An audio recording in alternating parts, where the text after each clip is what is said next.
عمرك فكرت ازاي بيتم تحديد سعر الدولار مقابل اليورو؟ وليه دايما بيقولوا EUR/USD طالع أو نازل؟ السر كله في حاجة اسمها زوج العملات. في سوق الفوركس مفيش عملة بتتباع لوحدها. كل عملية تداول بتكون بين زوج من العملات.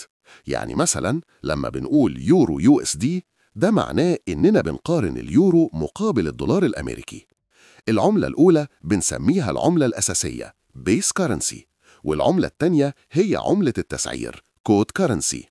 لو السعر بيزيد فده معناه إن اليورو بيقوى قدام الدولار، ولو بينزل يبقى الدولار هو اللي بيقوى. وده الأساس اللي بيتبني عليه كل تحليل في السوق. دلوقتي خلاص فهمتي يعني إيه زوج عملات.